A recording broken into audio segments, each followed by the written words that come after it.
Bonjour à toutes et à tous, j'espère que vous allez bien et que vous gardez le moral en cette période compliquée. Alors nous nous retrouvons aujourd'hui pour poursuivre et achever cette séquence consacrée aux espaces ruraux en France. Dans une première grande partie, nous avons vu les dynamiques démographiques de ces espaces, avec d'un côté ce que l'on appelle le périurbain, où il y a une renaissance rurale, c'est-à-dire l'arrivée de nouveaux habitants venant des villes, nouveaux habitants que l'on appelle les néo-ruraux, et de l'autre, des espaces ruraux isolés, éloignés, l'hyper-ruralité, où au contraire, on a une désertification, un départ d'habitants, un vieillissement, et donc la fermeture de commerces et de services publics. Dans une deuxième grande partie, nous avons vu les différentes fonctions économiques, anciennes et nouvelles, qui se développent dans ces mêmes espaces ruraux français. C'est d'abord l'agriculture, qui reste encore très présente, ne serait-ce que dans les paysages, agriculture qui a connu de profonds changements depuis les années 1950, après la Seconde Guerre mondiale, avec le passage à un modèle productiviste, à un modèle industriel qui d'ailleurs est aujourd'hui largement remis en cause et en crise. Ensuite, nous avons vu d'autres fonctions qui se développent également dans les campagnes françaises, l'économie présentielle, qui est liée, ou résidentielle, qui est liée à la présence de ces néo-ruraux qui ont des besoins auxquels il faut répondre et qui entraînent donc la création d'emplois, la création de services. Nous avons vu le tourisme rural qui se développe de plus en plus, mais également l'industrie rurale, et toutes ces activités, tous ces nouveaux usages finissent par rentrer en tension parfois, ce qui peut occasionner des conflits d'usage ou des conflits d'aménagement. Aujourd'hui, dans ce grand 3, il va s'agir de voir comment les différents acteurs aménagent les espaces ruraux pour faire face aux défis que rencontrent ces mêmes espaces aujourd'hui.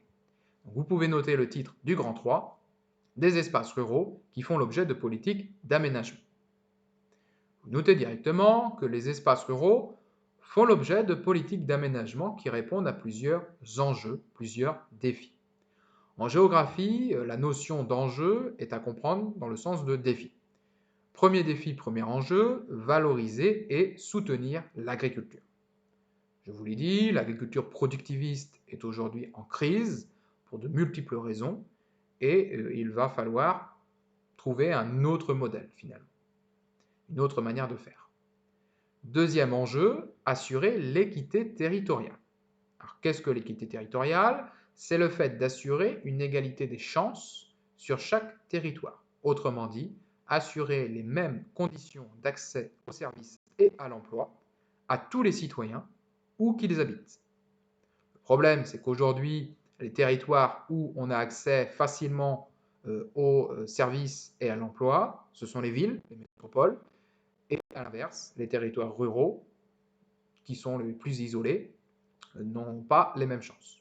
Donc ça, c'est le deuxième défi. Troisième défi, préserver l'environnement. Avec tous ces nouveaux usages des espaces agricoles et des espaces ruraux de manière générale, l'environnement est de plus en plus sollicité, dégradé, et doit faire l'objet de politiques de préservation. Deuxième élément de cette sorte d'introduction au grand 3, vous notez que ces politiques mobilisent des acteurs à différentes échelles. Tout d'abord, l'échelle locale, qui est la plus importante.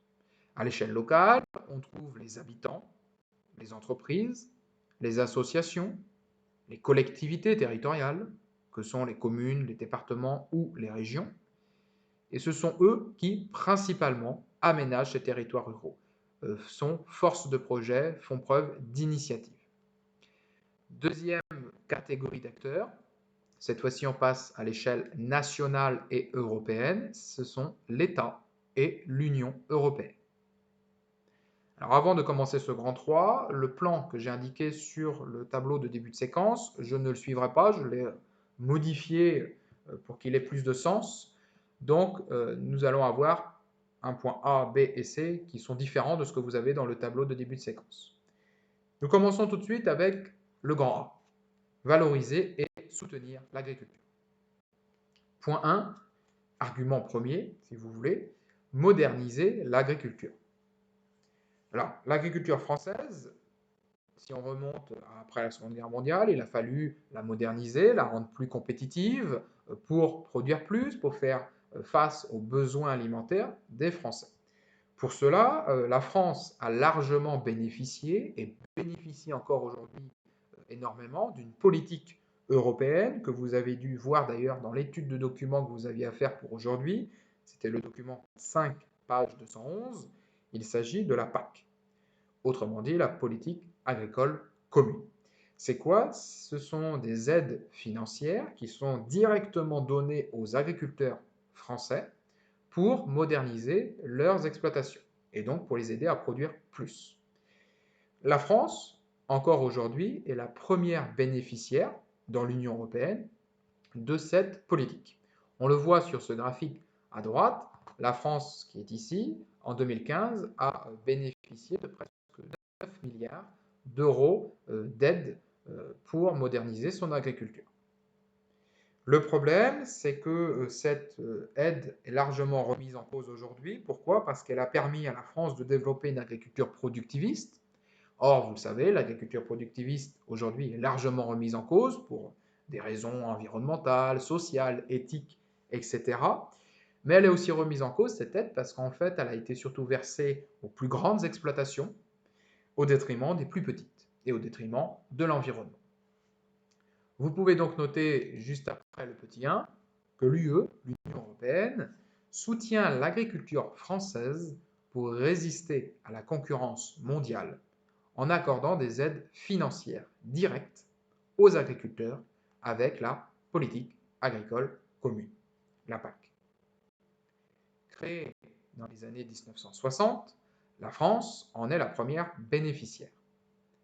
Elle a permis de moderniser l'agriculture après la Seconde Guerre mondiale et d'augmenter les rendements pour produire en masse. Donc, grosso modo, cette PAC a atteint son objectif de nourrir la population française. Le problème, c'est qu'aujourd'hui, la population française recherche aussi de la qualité. Donc voilà, premier élément qui montre que l'agriculture est soutenue. Elle est soutenue d'abord en la modernisant. Deuxième élément de réponse, deuxième argument, on a également de nouveaux modèles agricoles plus durables. Petit 2, des modèles agricoles plus durables. Alors, l'agriculture productiviste, aujourd'hui, on voit que c'est un modèle qui n'est pas durable dans le temps, qui dégrade l'environnement, qui dégrade la biodiversité, qui ne répond pas à une demande de plus en plus croissante de la part des consommateurs d'une alimentation de qualité. Donc, il va y avoir de nouvelles réflexions, de nouvelles agricultures, de nouvelles manières de faire l'agriculture.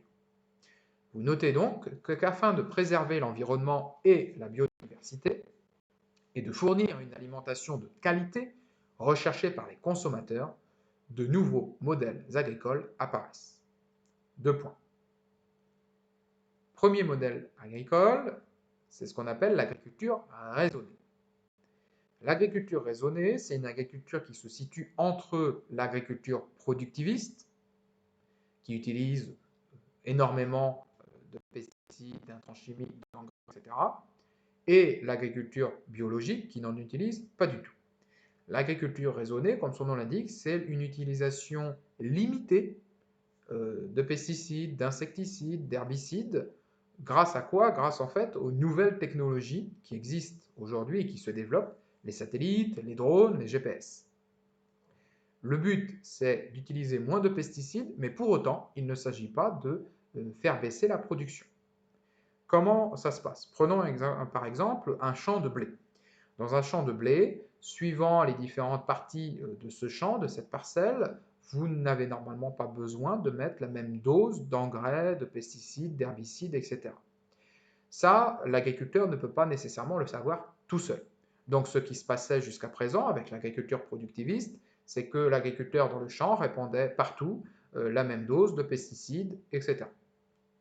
Avec l'agriculture raisonnée, l'agriculteur dispose de drones qui vont analyser la parcelle et qui vont lui faire savoir où est-ce qu'il est nécessaire de mettre des engrais, de mettre de l'herbicide pour lutter contre les mauvaises herbes. Et donc, ça évite une trop grande utilisation, bien souvent d'ailleurs inutile, de ces pesticides, de ces intrants chimiques. Le problème de cette agriculture raisonnée, c'est que c'est une agriculture qui est très coûteuse, qui demande des investissements très importants, et donc les agriculteurs doivent emprunter pour pouvoir acheter ces nouveaux équipements. L'intérêt de cette agriculture, c'est qu'elle fait vivre à la fois ces agriculteurs, mais aussi des ingénieurs, puisque là, il faut l'alliance entre les deux pour faire marcher ce nouveau modèle. Donc voilà, premier modèle, premier tiret que vous pouvez noter, l'agriculture raisonnée, qui limite l'utilisation d'intrants chimiques en faisant appel aux nouvelles technologies, satellites, drones, GPS, tout en maintenant d'importants rendements. Deuxième tiret, deuxième modèle que là vous connaissez très certainement, c'est ce qu'on appelle l'agriculture biologique, le bio. L'agriculture biologique, c'est l'absence d'utilisation d'intrants chimiques, le respect de l'environnement, le respect du bien-être animal également. Cette agriculture, ce modèle agricole, aujourd'hui, il progresse. On le voit avec le graphique que vous avez à gauche ici. En 1995, on comptait 0,1 million d'hectares en France en bio. En 2017, on est plutôt aux alentours de 1,2-1,3 million d'hectares. Donc, ça augmente, et surtout d'ailleurs à partir des années 2010.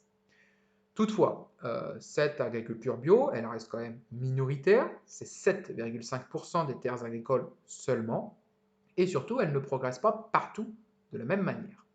La carte que vous avez à droite le montre bien.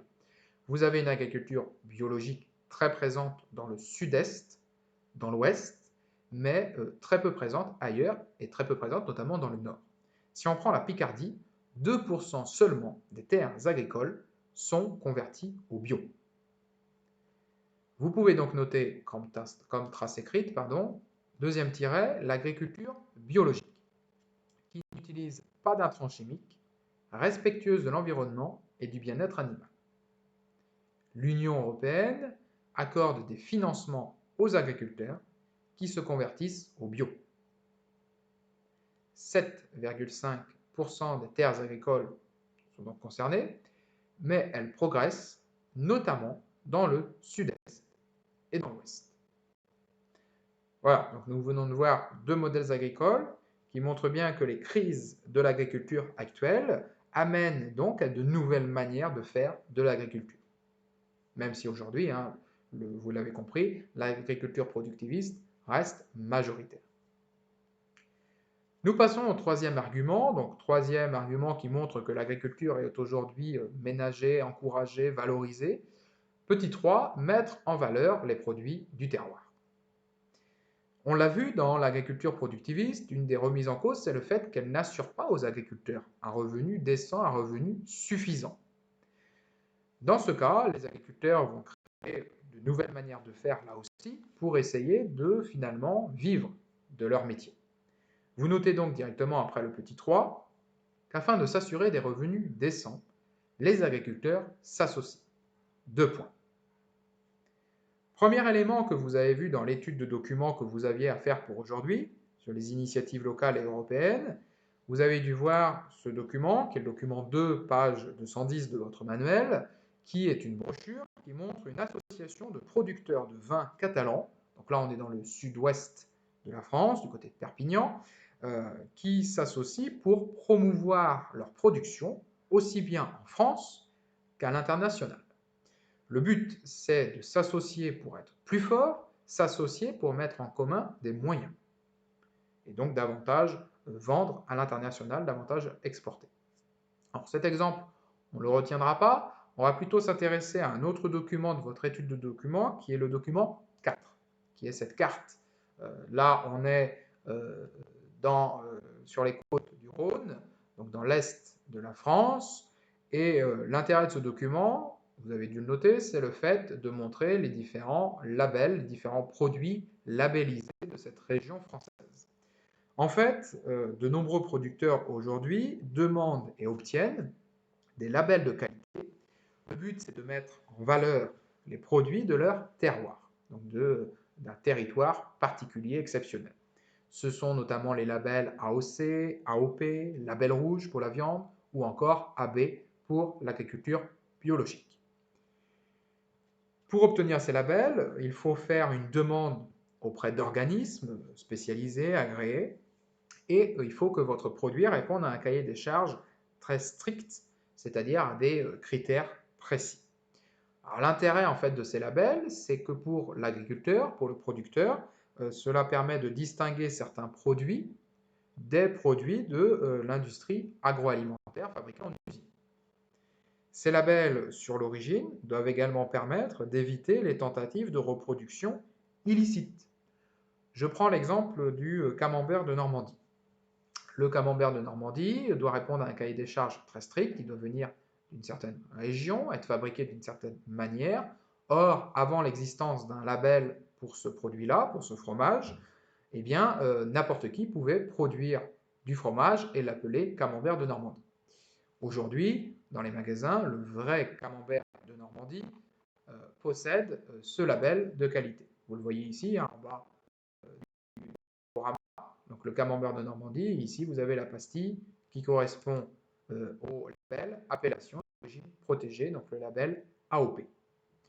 On a donc des labels faits par des organismes agréés, on a également des labels régionaux qui se développent par les régions elles-mêmes.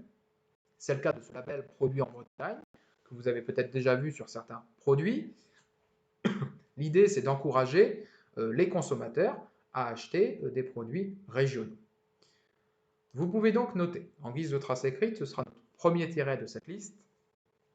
D'abord, les agriculteurs s'associent avec des demandes de labels. Vous notez quelques exemples. AOP, alors non pas IGN, mais IGP, pour indication géographique protégée. AB pour l'agriculture biologique, ou encore le label produit en Bretagne. Mais il en existe bien d'autres. Ces labels attestent de l'origine et de la qualité d'un produit. Alors, il peut s'agir de vin, de fromage, de viande. Et l'idée, c'est d'entraîner, et c'est ce qui arrive, une hausse des ventes de ces produits. Or, dès lors qu'il y a une hausse des ventes, cela veut dire que les agriculteurs seront payés à leur plus juste valeur, et ça va encourager les agriculteurs à rester, à ne pas quitter leur ferme, et même de nouveaux agriculteurs à s'installer. Donc en fait, on observe que dans ces régions où il y a des labels, grosso modo, le nombre d'agriculteurs ne baisse pas, voire même on a de jeunes agriculteurs qui viennent s'installer. Donc c'est vraiment une chance, ces labels-là pour un territoire. Quelques exemples, donc d'abord un exemple d'un de ces labels, le label AOP. Vous notez que c'est un label désignant un produit dont toutes les étapes de production sont réalisées selon un savoir-faire reconnu, des étapes de fabrication, dans une même aire géographique. Quelques exemples de produits labellisés, que vous aviez d'ailleurs sur la carte de tout à l'heure, des Côtes-du-Rhône, le vin, Côtes-du-Rhône, ou encore le jambon d'Auvergne. Donc vous avez quelques exemples ici. Cette recherche des labels amène aussi à une certaine valorisation, à des affiches marketing. On en avait vu pour les villes. Là, ce sont des affiches marketing sur des produits. Ici, pour le fromage, le Beaufort. Ce qui est intéressant avec cette affiche, c'est qu'à droite, donc, nous avons le produit. Le Beaufort fait ici par nous et pas autrement, et qui d'ailleurs bénéficie du label AOP. Et à gauche, la photo d'un paysage. L'idée, c'est toujours d'associer finalement un produit à un paysage, à un modèle agricole, finalement. Et là, vous voyez qu'on est très loin d'une agriculture productiviste. Ce qui est intéressant avec ces labels, c'est qu'ils permettent de savoir d'où vient le produit, et c'est totalement différent de l'agriculture productiviste mondialisée, où on n'a pas du tout de traçage des produits. Derrière l'origine, en fait, le consommateur, ce qu'il attend, c'est la particularité d'une terre, qui donne un goût particulier au vin. Il attend un procédé de fabrication, qui fait que chaque fromage a un goût particulier, etc., etc. Alors la grande distribution n'est pas en reste, elle tente elle aussi de mettre en place des labels qui sont différents de ceux dont j'ai parlé précédemment. Ce sont les labels notamment nos régions du talent, dans le cas de Leclerc, ou de Reflet de France pour Carrefour. Donc voilà le premier élément de cette liste. Deuxième élément, là je vais prendre le document 3, page 210 que vous aviez à étudier, qui montre qu'une communauté d'agglomération, une intercommunalité, à Besançon, donc là on est dans l'est de la France, lance un appel pour accueillir des maraîchers, donc des personnes qui produisent des fruits et légumes, dans le périurbain, donc autour de la ville de Besançon, et développer ce que l'on appelle les circuits courts entre producteurs et consommateurs. En fait, là, l'initiative de la ville de Besançon, elle est liée à une demande grandissante. Aujourd'hui, vous avez de plus en plus de consommateurs qui veulent acheter local, qui veulent acheter directement auprès du producteur pour savoir d'où vient la viande, d'où viennent les fruits, les légumes qu'ils consomment. Donc là, vous aviez un exemple de circuit court. Vous notez donc, deuxième tiret, mise en place de circuits courts par le biais d'associations, c'est ce qu'on appelle souvent les AMAP. Peut-être que vos parents font partie d'AMAP, ce sont des associations pour le maintien d'une agriculture paysanne, où des agriculteurs vendent directement des fruits, des légumes, de la viande, des produits laitiers aux consommateurs sans intermédiaire. Rappelez-vous le schéma de l'industrie agroalimentaire où l'agriculteur n'est qu'un maillon de la chaîne. Là, tous les intermédiaires entre l'agriculteur et le consommateur sautent. On a une vente directe pour le coup. L'idée, c'est que pour l'agriculteur, il s'agit de gagner plus d'argent. Il n'y a pas de grande distribution pour se faire une marge. Du coup, le prix payé par le consommateur revient totalement à l'agriculteur. Pour le consommateur, l'avantage, c'est d'avoir l'assurance de savoir d'où viennent les produits qu'il mange, tout simplement. Donc voilà le deuxième élément. Troisième élément, qui là n'était pas dans les documents que vous aviez à étudier, c'est le développement de quelque chose que l'on a déjà vu dans la séquence précédente en Toscane, c'est l'agri ou l'agro-tourisme.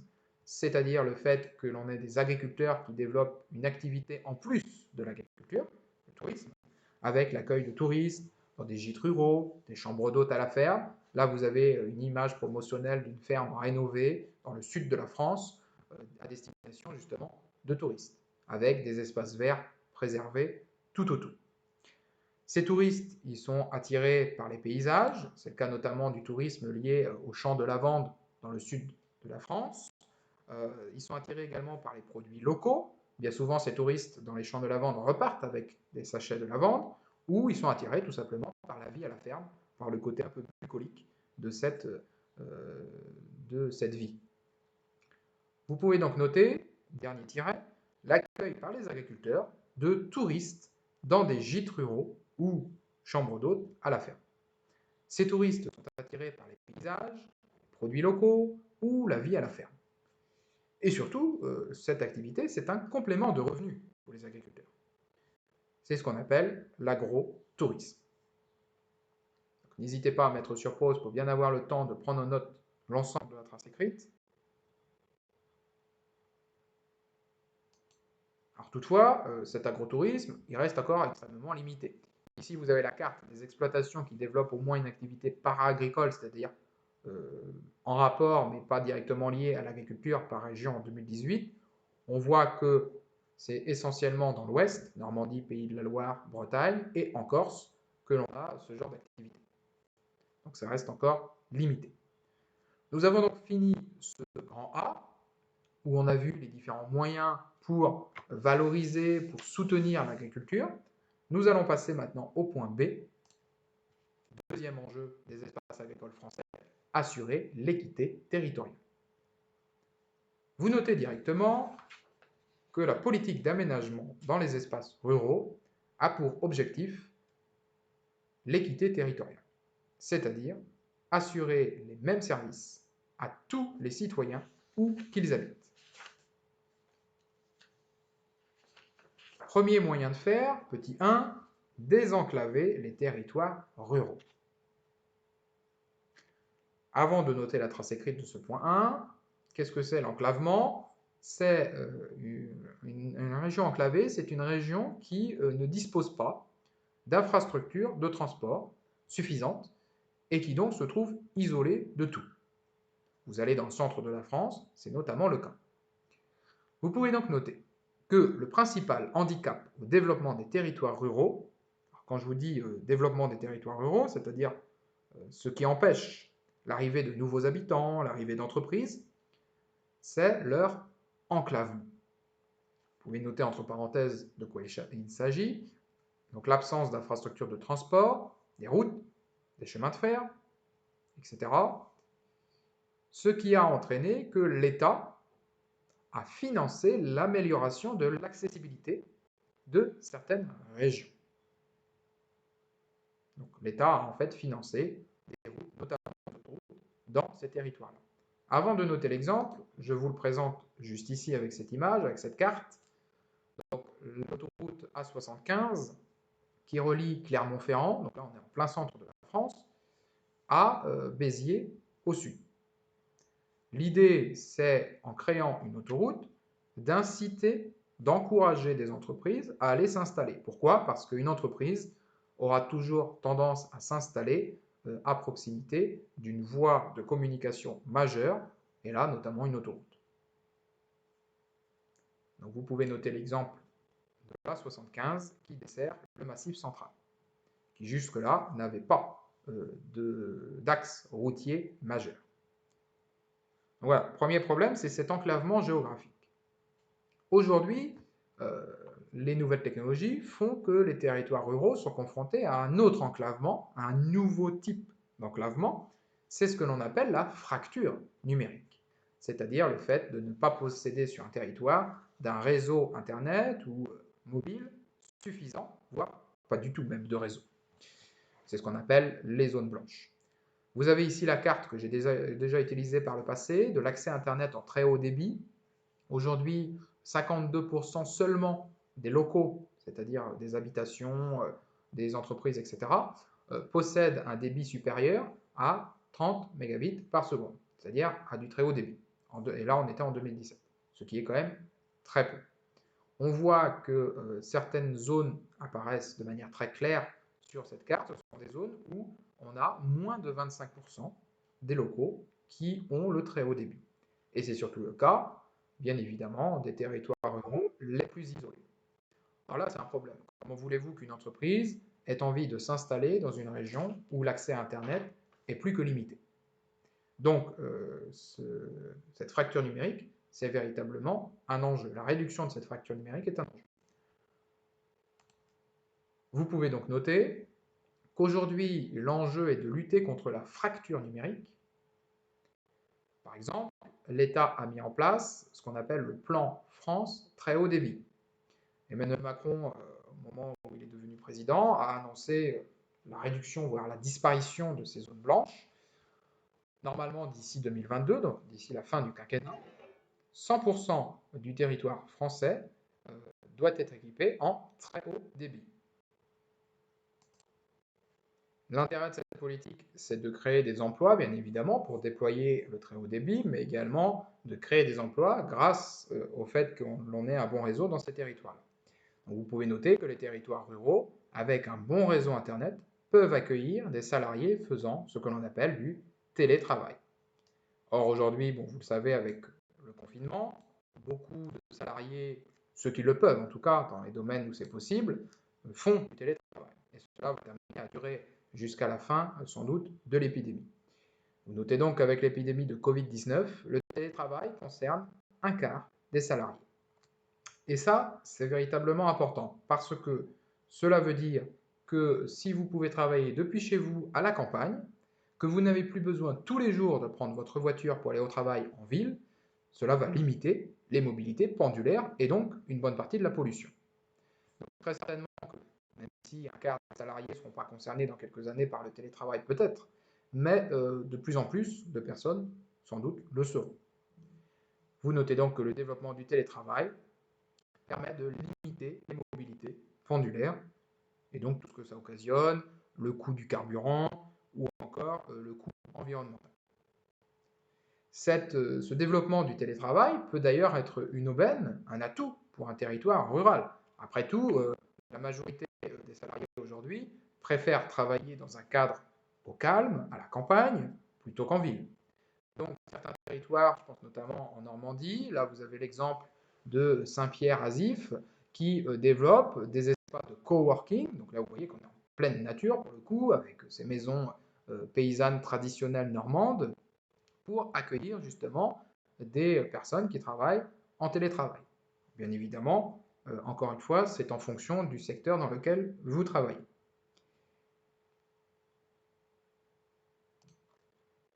Nous passons au petit 2, développer l'emploi et les services. Donc, pour assurer l'équité territoriale, il faut aussi développer l'emploi et l'accès aux services. Vous notez directement que l'Union européenne a mis en place un programme qu'on appelle le programme LEADER. Alors, vous n'avez pas besoin de retenir ce que ça veut dire, hein, mais pour information, cela veut dire liaison entre actions de développement de l'économie rurale. Retenez déjà que le programme s'appelle LEADER, pour le rural en difficulté. C'est quoi? Ce sont des financements de projets en France métropolitaine et en Outre-mer, on l'oublie bien souvent, de projets. Donc, ce n'est pas l'UE qui propose des projets, c'est l'UE qui se propose de financer en partie des projets. Ça peut être le financement de maisons médicales, de parcs de loisirs. Tout projet qui a pour but de dynamiser un espace rural en difficulté peut prétendre obtenir des subventions de la part de l'UE, des subventions du leader. Vous avez d'ailleurs une affiche ici qui est un appel à projet. Donc ça, c'est du côté de l'UE. Du côté maintenant de l'État. Alors l'État a une politique un peu paradoxale et une politique un peu schizophrène. D'un côté, l'État, on l'a vu, hein, ferme des services publics, on a des classes, des écoles fermées, des centres des impôts fermés, ce qui entraîne d'ailleurs bien souvent un sentiment d'abandon, parlons clairement. Les manifestations, chaque année, il y a des manifestations d'habitants dans ces espaces ruraux qui se battent contre la fermeture de commerces, de services publics, etc., qui sont plus ou moins entendus. Chaque année, le ministre de l'Éducation nationale annonce la fermeture de classes ou d'écoles, ce qui entraîne des manifestations de parents. Bref, l'État n'a pas une bonne image toujours dans ces espaces ruraux qui se sentent abandonnés. Mais en même temps, l'État apporte des aides aussi à ces espaces ruraux. C'est des dispositifs variés, notamment ce que l'on appelle les ZRR, les zones de revitalisation rurale. Sur cette carte, ce sont toutes les zones qui sont assurées en vert. Ce qui est intéressant, alors essayez de retenir les régions assurées en vert. Ce qui est intéressant, c'est qu'en fait, ce sont les mêmes que les zones que l'on appelle l'hyper-ruralité, c'est-à-dire ces zones éloignées qui perdent des habitants. Alors, qu'est-ce que c'est ces ZRR? Ce sont des dispositifs où, dès lors qu'une entreprise veut s'installer, elle bénéficie de réduction de charges, c'est-à-dire qu'elle paye moins de charges. Le but, c'est d'encourager les entreprises à s'y installer. Le problème, c'est que bien évidemment, si d'un côté l'État ferme une école dans ces zones-là, comment voulez-vous qu'un chef d'entreprise qui a une famille ait envie de s'y installer, réduction de charges ou pas? Deuxième création de l'État, ce qu'on appelle les pôles d'excellence rurale. Alors, ces pôles d'excellence rurale, c'est en fait un label, là aussi, donné par l'État à des projets innovants et créateurs d'emplois, associés à des financements. Donc, c'est principalement des subventions financières. De tout ça, vous pouvez noter que l'État a une politique paradoxale. Il ferme des services publics, écoles, centres des impôts, mais en même temps, il met en place des dispositifs pour aider les espaces ruraux défavorisés. Ce sont les zones de revitalisation rurale, je vous donnerai la définition plus loin, ou les pôles d'excellence rurale. L'objectif, c'est le soutien à des initiatives locales. Encore une fois, j'insiste là-dessus, l'idée, c'est de soutenir des initiatives locales, c'est-à-dire les projets des habitants. L'État, l'UE, ne font pas des projets localement. Ils soutiennent des initiatives locales. Ces campagnes sont celles qui continuent à perdre des habitants, l'intérieur de la Bretagne, de la Normandie, la Corse, le centre de la France, et de manière générale, tous les massifs montagneux. Voilà quant au rôle de l'État. Alors maintenant, on va surtout parler des initiatives de ces habitants, justement, comment ils font pour essayer de s'en sortir. L'une des manières de faire, notamment avec la disparition des services, c'est de miser sur les nouvelles technologies, de miser sur Internet et ce que ça apporte. Donc vous pouvez noter, afin de faire face à la disparition des services publics, certains espaces ruraux misent sur les nouvelles technologies. Un exemple, le département du Gers investit dans la télémédecine face au manque de médecins. Télémédecine d'ailleurs qui se développe de plus en plus avec l'épidémie de coronavirus, c'est-à-dire le fait de ne pas aller chez son médecin, mais d'avoir un rendez-vous par téléphone, en visioconférence en quelque sorte, avec votre médecin. Et c'est la solution qui est retenue dans plusieurs espaces ruraux où il n'y a plus de médecins aujourd'hui. Le problème, on le voit ici avec cette caricature, qui vient d'un journal breton après la fermeture de la trésorerie, donc du centre des impôts, à Guémené-sur-Scorff. Le centre des impôts, c'est ultra important parce que si vous avez des questions sur vos impôts, sur les démarches administratives à faire, vous y allez pour poser votre question. Or, le problème, c'est que de plus en plus de ces centres des impôts ferment. Et c'est le cas dans cette petite commune bretonne en 2017. La solution proposée par les collectivités, c'est Internet. On le voit ici sur cette caricature, donc c'est marqué fermé pour vos services publics, allez donc sur Internet. La personne âgée, le grand-père qui dit il faut cliquer où? Et oui, parce qu'on oublie un peu qu'aujourd'hui, une bonne partie des Français, 20% environ, ont plus de 65 ans, n'ont pas nécessairement d'ordinateur ou Internet, et ont encore moins les capacités, les compétences pour s'en servir. Là, on a un jeune homme qui dit, en plus, il n'y a pas de réseau. Donc l'idée, c'est bien de retenir que, certes, les nouvelles technologies peuvent être une solution, mais ce n'est pas non plus la solution parfaite, mais qu'elle reste très limitée. Deuxième moyen utilisé par les collectivités territoriales, les collectivités locales, vous notez que d'autres communes construisent des maisons médicales pour accueillir différents professionnels de santé. Vous en connaissez d'ailleurs peut-être dans vos espaces de vie proches. C'est des lieux où vous avez des médecins généraux, des infirmières, vous avez des kinés, etc., etc., plusieurs professionnels de différentes branches de la santé réunis au même endroit. C'est également des maisons de services publics. Dans beaucoup de communes, la poste se ferme, vous avez la CAF, donc la caisse d'assurance familiale, qui ne vient plus nécessairement.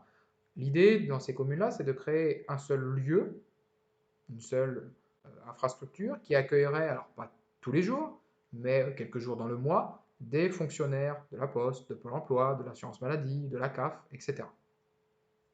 Donc voilà comment les locaux essayent de maintenir malgré tout quelques services dans ces espaces ruraux.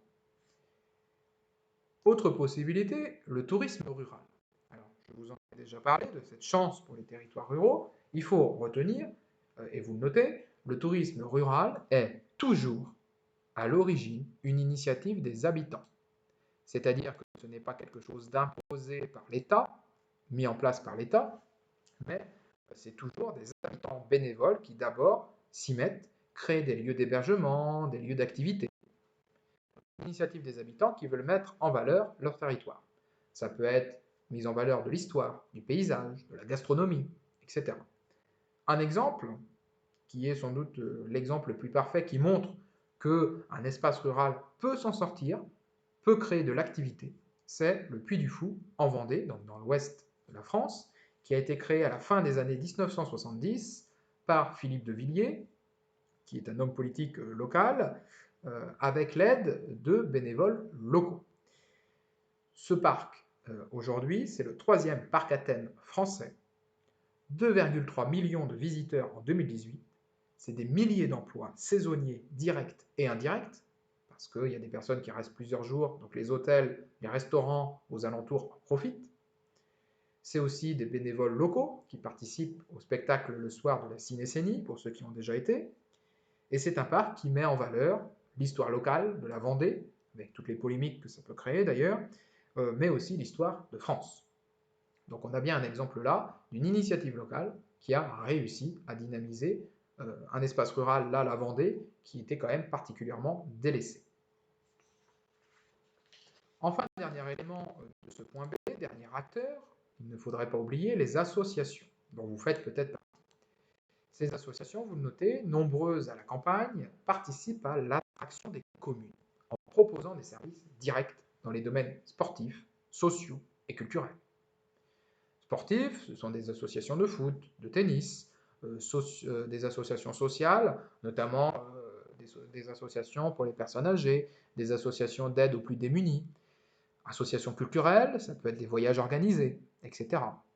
Donc, ce qui montre bien que les associations sont très importantes. Une famille qui veut s'implanter sur un territoire qui a des enfants va s'intéresser au fait de savoir s'il y a des associations, notamment sportives. Quelques termes de vocabulaire pour finir.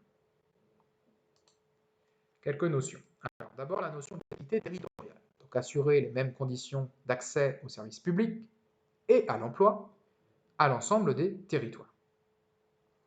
Deuxième définition, deuxième notion, les pôles d'excellence rurale, c'est un label accordé par l'État à des projets innovants et créateurs d'emplois, associés à des financements. Ensuite, les ZRR, donc les zones de revitalisation rurale. C'est un territoire rural en difficulté, que ce soit social, économique, démographique, dans lequel les entreprises qui s'implantent peuvent bénéficier d'avantages fiscaux, c'est-à-dire d'une réduction des impôts, des charges. Ou vous pouvez retenir la deuxième définition, vous choisissez l'une ou l'autre. Ça peut être l'ensemble des communes rurales fragiles bénéficiant d'aides fiscales pour favoriser leur développement économique. Là, vous choisissez soit l'une, soit l'autre. Voilà, donc nous venons de voir dans ce grand B comment les différents acteurs, l'UE, l'État, les collectivités locales, les habitants et les associations tentent de maintenir une dynamique, d'attirer des habitants, d'attirer de l'emploi et de maintenir les services. Nous allons voir maintenant dans le C, le troisième grand enjeu, troisième grand défi de ces espaces ruraux, préserver l'environnement. Vous notez directement que face à l'urbanisation croissante des espaces ruraux et au développement d'activités à l'origine de pollution, je pense à l'agriculture productiviste, à l'industrie, au tourisme. Donc tout ça entraîne de fortes pressions sur ces environnements. Vous notez que les différents acteurs tentent de préserver l'environnement en créant des zones protégées.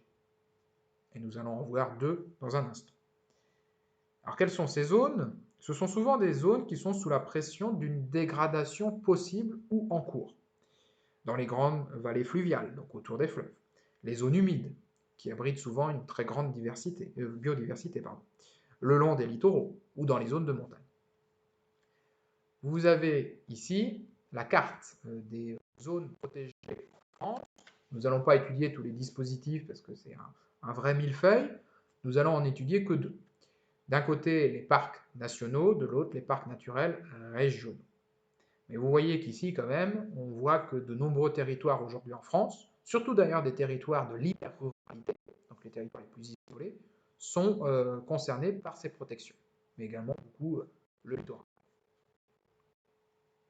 Alors pour traiter ce point, on ne va pas noter le cours de manière traditionnelle, vous allez réaliser une carte mentale. Un point là-dessus. Alors je vous ai dit que dans les copies de RQP Géographie, on attendait de vous que vous soyez capable de reproduire des schémas fléchés ou des schémas géographiques.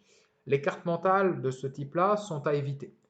Elles ne démontrent pas un processus, donc elles ne sont pas forcément intéressantes à refaire. Donc là, si vous avez dans la RQP un moment où il faut parler de la préservation de l'environnement dans les espaces ruraux, faites-le de manière habituelle, avec un texte, un paragraphe, mais évitez une carte mentale. Donc là, par contre, dans le cours, pour aller plus vite, et parce que pour certains c'est plus clair, vous reproduisez cette carte mentale. Donc au centre, vous notez l'objectif, préserver l'environnement, et autour, vous avez donc deux cadres que je vais expliquer avant que vous ne les reproduisiez. Premier cadre, ce qu'on appelle les parcs nationaux. Les parcs nationaux, ils sont au nombre de 10. Ils représentent très exactement 7,7% du territoire national. Quelques exemples de ces parcs nationaux, donc je reviens à la carte. Vous en avez un notamment à La Réunion, un parc national qui concerne les cirques de La Réunion, donc la partie centrale, la partie volcanique de l'île. Vous avez, deuxième exemple, le parc de la Vanoise, donc là on est dans le sud-est de la France, donc juste ici. Je reviens à trace écrite. Donc ces parcs sont composés de deux parties. Vous avez ce qu'on appelle un cœur de parc, où la protection de l'environnement est maximale. Souvent d'ailleurs, ce sont des réserves intégrales, c'est-à-dire qu'il n'y a pas d'activité humaine, voire pas du tout d'habitation humaine. Donc ce sont des zones laissées libres à la nature.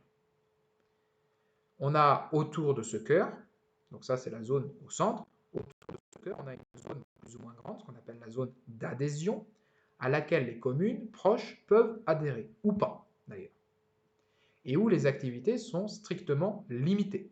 Donc il ne s'agit pas de faire tout et n'importe quoi, l'État impose des règles. dans ces zones. Donc notamment, le tourisme reste un tourisme très limité. L'agriculture est quasiment pas présente dans ces zones. Le problème, c'est que ces parcs, créés dans les années 60, sont des parcs créés par l'État sans concertation avec les locaux. C'est-à-dire qu'on n'a pas demandé l'avis aux collectivités locales, aux habitants, ça a été imposé par l'État. Ce qui entraîne bien évidemment, vous pouvez le noter, des conflits d'usage, notamment avec les agriculteurs ou avec les promoteurs touristiques. Donc ça, c'est la première catégorie de zones protégées, préservées en France, les parcs nationaux. Deuxième catégorie, les parcs naturels régionaux. Ils sont beaucoup plus nombreux, ils sont au nombre de 53. Ils concernent 13% du territoire national, métropolitain et outre-mer. Quelques exemples de ces parcs naturels régionaux qu'on appelle souvent PNR, que vous voyez d'ailleurs ici en vert, c'est toutes les zones en vert. Vous avez par exemple le marais Poitevin, dans l'ouest de la France. Plus proche de chez nous, vous avez le PNR du Vexin français. Si d'ailleurs vous traversez, vous passez en voiture dans cette zone-là, vous ne remarquerez pas que vous êtes particulièrement dans un parc naturel régional. Pourquoi? Parce que, vous pouvez le noter, ces parcs-là, c'est la conciliation de la protection de l'environnement et des activités économiques traditionnelles et touristiques. C'est-à-dire qu'il ne s'agit pas de chasser les sociétés humaines qui y vivent, les habitants, d'interdire toute activité, il s'agit de les encadrer. Un exemple, le tourisme qu'on trouve dans ces parcs naturels régionaux, c'est un tourisme, pas de masse, mais un tourisme destiné à sensibiliser à la défense de l'environnement. Par exemple, dans le marais Poitevin, que l'on va voir juste après, voilà, donc vous avez ici une affiche promotionnelle. Le but, c'est voilà, de partir sur des bateaux pour découvrir le marais, pour découvrir la biodiversité, la faune, la flore, etc. Le but, c'est vraiment de sensibiliser, d'avoir une approche pédagogique de ces espaces-là. Ces parcs, enfin, dernier élément de ce cadre, vous notez que ces parcs sont créés en lien, donc créés par l'État, en lien avec les communes et les régions. Ce qui fait qu'aujourd'hui, vous avez peu de conflits d'usage en lien avec ces parcs-là. Parce que tout se fait dans la concertation et le dialogue. Comme quoi, on peut y arriver. Donc, mettez sur pause là pour avoir bien le temps de proprement refaire ce schéma dans votre cahier ou sur une feuille.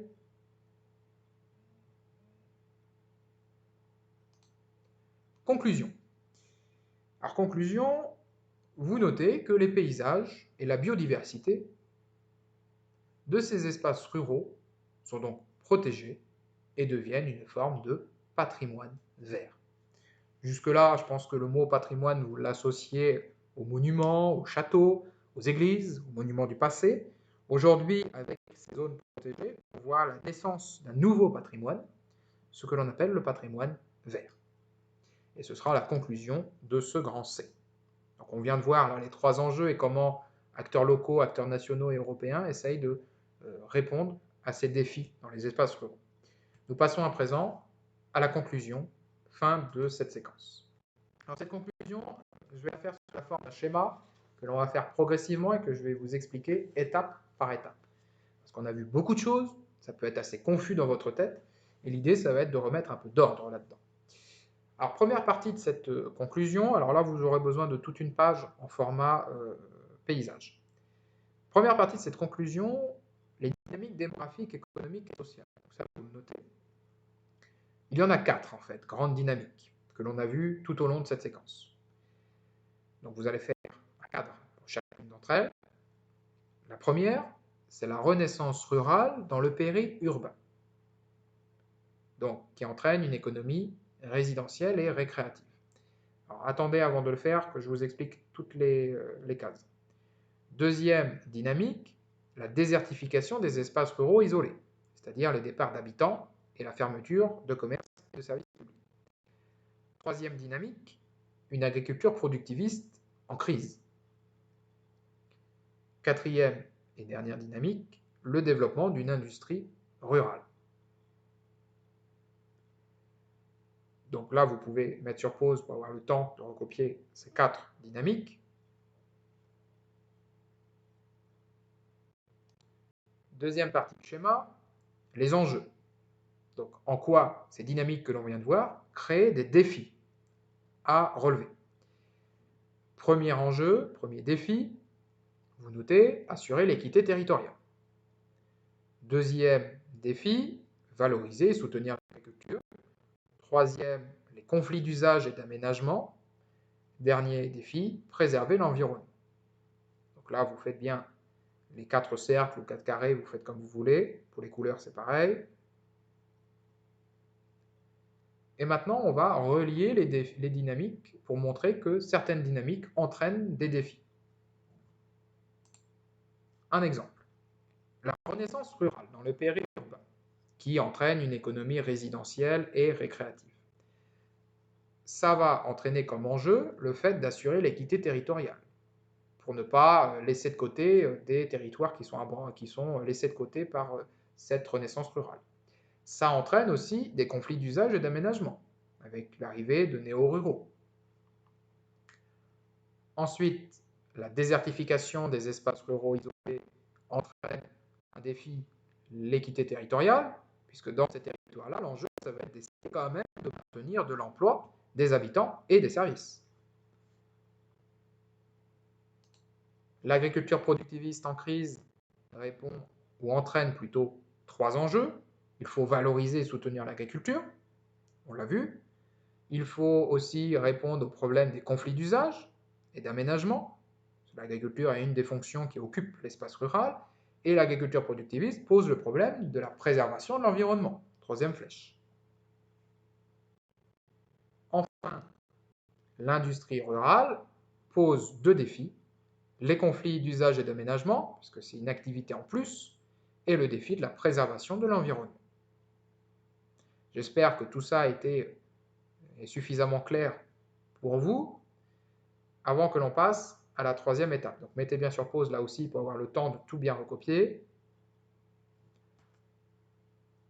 3e étape de ce schéma, les politiques d'aménagement maintenant. On a vu les défis, maintenant qu'est-ce qui est mis en place? Ce qui est mis en place, ce sont donc des politiques d'aménagement qui correspondent à chaque enjeu quasiment, pour assurer l'équité territoriale. On construit des axes de communication, on développe le télétravail, des parcs de loisirs, les zones de revitalisation rurale, les pôles d'excellence rurale ou le programme LEADER, etc. Pour répondre aux défis de la valorisation et du soutien de l'agriculture, on met en place la PAC. L'agriculture, alors non pas biologie, mais biologique, des labels de qualité, des circuits courts, l'agrotourisme, etc. Vous voyez que conflit d'usage et d'aménagement, il n'y a pas de politique d'aménagement particulière, hein. Là c'est la concertation qui prime. Pour l'enjeu de la préservation de l'environnement, on crée des parcs nationaux ou des parcs naturels régionaux, etc. là aussi.